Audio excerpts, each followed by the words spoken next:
Good morning student. जैसा हमने आपसे कहा था कि मेरा ये वीडियो कंटिन्यू रहेगा, तो इस कंटिन्यू वीडियो में हम आपको आज एनालिटिक स्कूल के बारे में बताना शुरू कर रहे हैं। एनालिटिक स्कूल कह लीजिए नेचुरल लॉ के अगेंस्ट आया। ये 19वीं शताब्दी में इसका डेवलपमेंट हल्का हल्का शुरू हुआ था।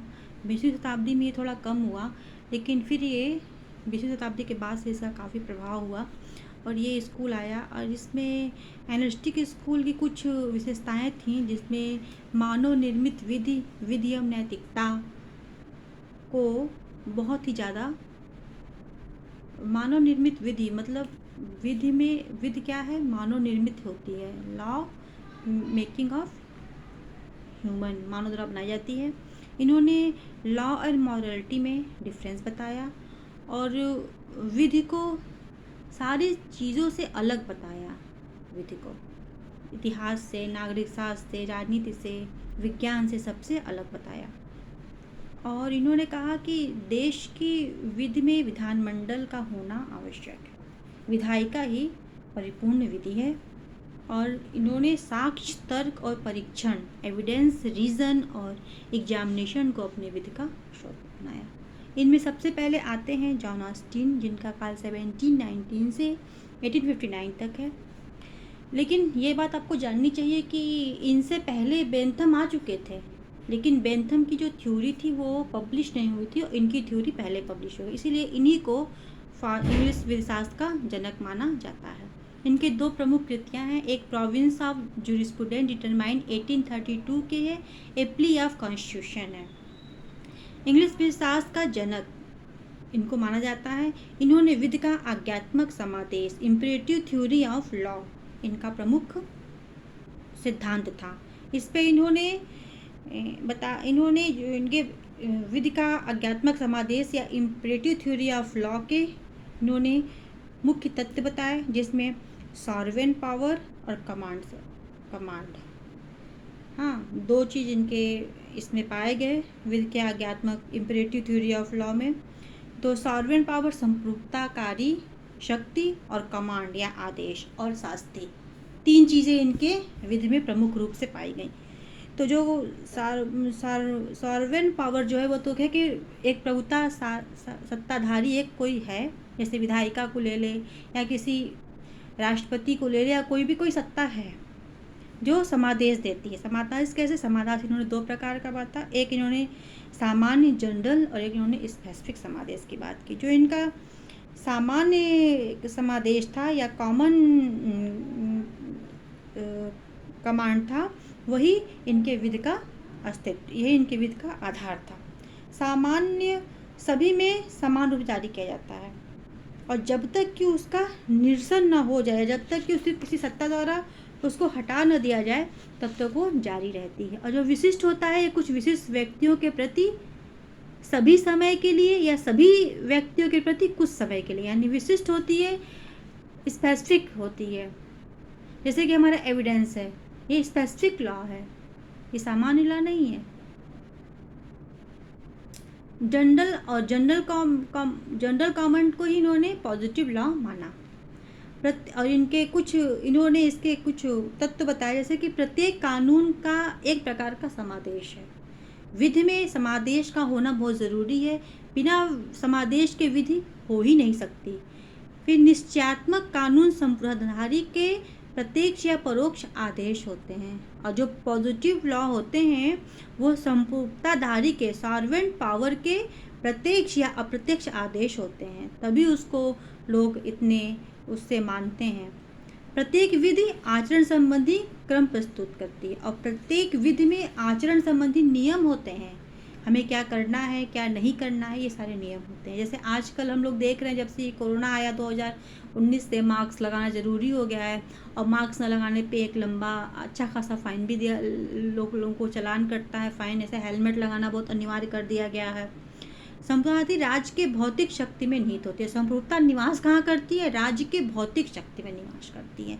तो इनके ऑस्टिन के थ्योरी में हम कहीं भी इंटरनल लॉ को या नैतिकता को, मॉरलिटी को, नेचुरल को नहीं पाएंगे। लेकिन अंतर्राष्ट्रीय विधि में ये इनका ये लॉ है, वहाँ पे नेचुरल लॉ के सिद्धांतों को मानते हुए भी अंतर्राष्ट्रीय विधि में इनका प्रादुर्भाव हुआ था। उसके बाद इन्होंने सैंक्शन बताया कि विधि संप्रूप का आदेश है, संप्रूप समादेश जारी करता है, जो समादेश सामान्य और विशिष्ट होता है। लेकिन इन्होंने शास्ति सैंक्शन को भी इन्होंने अपने विधि का आधार माना। लेकिन सबसे बड़ा इनका आलोचना सैंक्शन को लेकर हुई, उन्होंने शास्ति को कहीं परिभाषित या अच्छे से डिस्क्राइब नहीं किया। इनका जो सैंक्शन है वो खाली एक काल्पनिक भावना में ही रह गया। और इनकी आलोचना प्रोफेसर एलन ने की। उन्होंने कहा कि इनका जो थ्योरी है आइंस्टीन का, वो आध्यात्मिक रीत मात्र किया गया है, आध्यात्मिक रीत मात्र की निरूपण है। और ब्लैकस्टोन जो हैं, उन्होंने commentaries on the laws of England, Blackstone की कृति है commentaries on the laws of England, उसमें इन्होंने कहा कि विधि नागरिक आचरणों के ऐसे नियम हैं जिन्हें किसी राज्य की सर्वोच्च शक्ति द्वारा, विधि क्या है, विधि नागरिक आचरणों के ऐसे नियम हैं जिन्हें किसी राज्य के सर्वोच्च शक्ति द्वारा उचित का समादेश और अनुचित का प्रतिषेध करने के लिए निर्देशित किया गया है। ये ब्लैकस्टोन कहते हैं।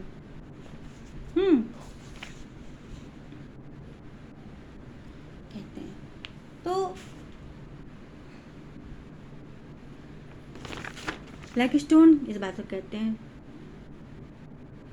तो विशिष्ट न्यायालय का कार्य विधायिका का अन्वेषण करना मात्र है, न कि विधायिका का निर्माण करना। यह ब्लैकस्टोन की जो थ्योरी आपको हमने बताई कि विधि नागरिक आचरणों के ऐसे नियम हैं जिन्हें किसी राज्य के सर्वोच्च शक्ति द्वारा उचित का समावेश और अनुचित का प्रतिषेध करने के निर्देशित किया गया है। न्यायपालिका कार्य विधि का अन्वेषण मात्र करना है, विधि का निर्माण करना नहीं है। इन्होंने ही घोषणात्मक थ्योरी, इन्हीं की हम आगे आपको बताएंगे। आइंस्टीन ने सभी लोग अपने से सुपीरियर से या अपने से नीचे से प्रभावित कहीं ना कहीं होते ही हैं, वो चाहे इसको कहें चाहे नहीं कहें। तो आइंस्टीन भी प्रभाव से खाली नहीं रहे। आइंस्टीन ने ब्लैकस्टोन की थ्योरी से तर्क को, रीजन को स्वीकार किया और विधि की प्रकृति में उन्होंने तर्क को या ब्लैकस्टोन के विचारों को माना एज अ रीजन के थ्रू। आइंस्टीन ने संप्रूपता के सिद्धांत को हाब्स से लिया। जो हाब्स पहली बार जो थे विचारक, हाब्स ने ही सोचा था कि जन संप्रूपता होनी चाहिए, जन प्रतिनिधि होना चाहिए। तो जन प्रतिनिधि होगा तो किसके अंडर होगा, तो एक संप्रूपता होनी चाहिए। तो जॉन ऑस्टिन ब्लैकस्टोन के तर्क को स्वीकार किए कि विधि की प्रकृति में विचारों को होना जरूरी है, और आइंस्टीन ने संप्रूपता का सिद्धांत हाब्स से लिया। अब हम आइंस्टीन की जो आलोचना आगे चल के ऐतिहासिक विचारधारा एनालिस्टिक के अगेंस्ट ये आई, ऐतिहासिक हिस्टोरिकल जो स्टूडेंट्स आया, इसमें हेनरी मैन तथा सेवनी दो मुख्य विधिशास्त्री हैं जिन्होंने इनकी आइंस्टीन की आलोचना की। हेनरी मैन कहते हैं कि जो आइंस्टीन की कपोल कल्पना मात्र माना, कोई इसका ऐतिहासिक आधार नहीं है, या इनके संप्रूपता का या इनके शास्त्री का तो एक खाली कोरी कल्पना है और इसका कोई ऐतिहासिक आधार कहीं से नहीं है, इन्होंने माना। सेवनी ने कहा कि संयुक्त संप्रूप शक्ति के सिद्धांत को निराधार माना, इसका कोई आधार ही नहीं है, कोई बेस ही नहीं है। और इनका ये था कि विधि मानव के कार्यों तथा व्यवहारों का नियम है जिन्हें राष्ट्रीय प्रथाओं तथा मान्यताओं द्वारा प्राप्त किया जाता है। हेनरी मैन और सेवनी का मानना था कि जो विधि है वो मानव के कार्यों तथा व्यवहारों का एक नियम है जिन्हें राष्ट्रीय प्रथाओं द्वारा मान्यता प्राप्त है। उसके बाद भारतीय परिप्रेक्ष्य में अगर हम आइंस्टीन के योगदान को देखें तो भारतीय परिप्रेक्ष्य में आइंस्टीन के योगदान को हम इस तरह देख सकते हैं। पहला तो इन्होंने विधि राज्य के संप्रूपताधारी की देन है। क्या है? विधि राज्य के संप्रूपताधारी की देन है। राज्य में एक संप्रूप होना चाहिए जो विधि, जैसे विधायिका संप्रूप है ना, हम भारत के लोग भारत के संविधान को फॉलो करते हैं, तो विधायिका जो होती है एक संप्रूपता है ना कि हाँ हम कुछ करेंगे तो विधायिका कानून बनाई है, अगर हम उसका पालन नहीं करेंगे तो हमको दंडित होना पड़ेगा न्यायपालिका के सामने। तो विधि क्या है? विधि राज्य के संप्रूपताधारी की देन है। नैतिकता को इन्होंने, मॉरलिटी को लॉ में इंक्लूड नहीं किया, अब मॉरलिटी का प्रकार ही बदल गया। हम आपको जो मॉरलिटी पे लेक्चर देंगे तो हम आपको इसके बारे में डिफाइन करेंगे। मॉरलिटी को, नैतिकता को विधि में समाविष्ट नहीं किया गया। विधि की अवज्ञा के पीछे सस्ती का भय उसकी बाध्यता को सुनिश्चित करता है। 3 बातें इन्होंने भारतीय परिप्रेक्ष्य में, इनके दर्शन को हम देखेंगे तो विधि राज्य की संप्रदाय की देन है, विधि का नैतिकता में कोई समाहित नहीं है, विधि की अवज्ञा के पीछे सस्ती भय होता है और उसकी बाध्यता को सुनिश्चित करता है। जैसे कि आजकल प्रयागराज में बहुत भयंकर बाढ़ आई हुई है, तो बार बार पुलिस प्रशासन कह रही है कि भैया अपना घर खाली करिए या आप लोग गंगा की तरफ मत जाइए। तो ये क्या है, ये एक तरह से बाध्य कर रही है ना कि आप लोग हटिए यहाँ से। क्यों कर रही है बात? क्योंकि आपको खतरे से बचा रही है वो। अब जाके लोग बाढ़ देखने जा रहे हैं, लोग वैसे ही पुल डैमेज पड़ा है, उस पर हजारों लोग खड़े होकर बाढ़ देखेंगे तो क्या होगा? बाई चांस पुल टूट के गिर जाए तब क्या होगा? तो इसलिए आजकल जो भी हो रहा है तो अब कहीं ना कहीं संप्रभुता है और जो इसको सबको भय पैदा कर रही है और कह रही है कि आप लोग बच के रहिए। फिर इनका हम लोग मेनका गांधी के केस में प्रोसीजर इस्टेब्लिश बाई लॉ, ये जो सिद्धांत है ये कहाँ से सिद्धांत है? ये सिद्धांत भी एनालिस्टिक स्कूल और ये आइंस्टीन के सिद्धांत का ही एक परिणित रूप है, जो मेनका गांधी वर्सेस भारत संघ 1978 के केस में हम प्रोसीजर इस्टेब्लिश बाई लॉ को पढ़ते हैं। पहले ये उसमें अमेरिका के प्रोसीजर में भी यही है और इंडिया में भी यही है। फिर उन्नी कृष्णन वर्सेज आंध्र प्रदेश राज्य 1993 एवं उपभोक्ता शिक्षा एवं शोध केंद्र वर्सेस भारत संघ आर्टिकल 21 में भी हमें आइंस्टीन के सिद्धांत को देखने को एक लाइन हमको मिल रही है। अब हम ये कह सकते हैं कि कोई किसी का भी, चाहे वो आइंस्टीन हो, चाहे वो हेनरी मैन हो, चाहे वो ब्लैक स्टोन हो, कोई भी विधिशास्त्री हो, वो आया है तो ये नहीं कि उसका पूरा उसका विधिशास्त्र, उसका पूरा इतना पढ़ा लिखा इंसान को हम पूरा नकार दे कि नहीं उसके अंदर कुछ है ही नहीं, एक कमी को लेके नहीं। ऐसा आइंस्टीन के साथ भी नहीं हुआ। आइंस्टीन की कुछ कमियां अनुशस्ति को लेके रही जो इसको इन्होंने डिफाइन नहीं किया, ना बता पाए, लेकिन इसके वजह से हम इनको पूरा नेगलेक्ट नहीं कर सकते हैं। इनका यूरिस्प्रूडेंस में इनका योगदान रहा, वो योगदान का सबसे प्रमुख योगदान इनका ये रहा कि आइंस्टीन ऐसे पहले व्यक्ति थे जो इस बात पर जोर दिया कि विधि की उत्पत्ति राज्य से हुई है। क्योंकि पहले जब हम आपको धीरे बता रहे हैं कि पहले क्या था, मध्य युग आया, यूनानी युग आया, रोमन युग, इसमें सब क्या था, विधि की ऊपर प्रकृति से हो गई, जो ऋषि मुनि ने कहा वो विधि हो गई। लेकिन ये एक पहले व्यक्ति थे जिन्होंने ये माना कि विधि जो है वो उत्पत्ति राज्य से हुई है। राज्य है, राज्य ने विधि बनाया, राज्य ने संप्रभुता बनाई और इस तरह से हम आज अनुशासित और ये प्रजातांत्रिक जीवन जी रहे हैं। और इन्हीं के थ्योरी के को आधार मान के वियना स्कूल डेवलपमेंट हुआ, जिसके प्रवर्तक केल्सन महोदय। तो ये रही आपकी आइंस्टीन की थ्योरी रही। और हम आपको अब थोड़ा सा इनके साथ साथ हम बेंथम को भी बता देते हैं, क्योंकि बेंथम का भी योगदान इसमें रहा। और बेंथम की थ्योरी में से बहुत कम पूछता है क्वेश्चन, लेकिन जो पूछता है वो थोड़ा सा हम आपको बता दे रहे हैं।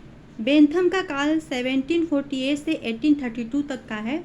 इन्होंने उपयोगितावादी आचार शास्त्र पर अपना सिद्धांत बताया और इनका कहना था कि जन कल्याण ही विधि का आधार है। और बेंथम ने ये अधिकतम व्यक्तियों का अधिकतम सुख, greatest happiness of the greatest number और लिविंग हैप्पीनेस की इन्होंने बात की। और इन्होंने, इनके शिष्य थे जेम्स मिल और जॉन स्टुअर्ट मिल, ये दोनों ने भी इनके उपयोगिता वाली सिद्धांत को आगे बढ़ाया। इनका भी यही था कि यूनिवर्सल हैप्पीनेस ही इनके विधिशास्त्र का मुख्य आधार है और राज्य में यूनिवर्सल हैप्पीनेस होनी ही चाहिए। जैसे कि आप देखेंगे कि आज के परिप्रेक्ष्य में हम इनकी थ्योरी को देखना चाहें तो भूटान को देख सकते हैं। भूटान ऐसा राष्ट्र है या देश है भूटान, एक छोटा सा, उसने हैप्पीनेस मंत्रालय, मिनिस्ट्री ऑफ हैप्पीनेस बनाया है और बाकायदा वहाँ पे IAS PCS उसमें काम कर रहे हैं। और आज लोग अमेरिका या बाहर के लोग उसको देखने जाते हैं, और उसी को लेके आज हम लोग देख रहे हैं कि दिल्ली में केजरीवाल जी ने भी कुछ स्कूलों में हैप्पीनेस वाला 1-2 पीरियड का लॉन्च किया है। अमेरिका में है, तो ये बहुत ही बड़ा डेवलपमेंट है। और कहीं भी कोई भी शास्त्री आता है तो ये नहीं कि उसकी थ्योरी बिल्कुल ही नकारात्मक हो जाती, कहीं ना कहीं उसके थ्योरी में कुछ ना कुछ चीज़ें होती हैं जिसको हम बेस बना के अपने थ्योरी को आगे बढ़ाते हैं। तो ये रहा मेरा ये सेकंड आपका आइंस्टीन पे आपका पहला दर्शन उनको हमने आइंस्टीन के बारे में और बेंथम के बारे में बस यही क्वेश्चन पूछता और कुछ ज़्यादा पूछता नहीं है। अब हम आपको यहाँ पे कल के विश्लेषणात्मक विचारधारा के में विशुद्ध सिद्धांत केल्सन की प्योर थ्योरी ऑफ लॉ हम बताएंगे, और वियना स्कूल में केल्सन का क्या योगदान रहा हम कल केल्सन के बारे में आपको बताएंगे। अगर मेरा वीडियो लेक्चर आप लोगों को पसंद आए तो प्लीज़ इसको लाइक और शेयर ज़रूर करिए, सब्सक्राइब करिए मेरे चैनल को। और इस तरह से हम आपको छोटे छोटे ज्ञान देते रहेंगे। Thank you so much.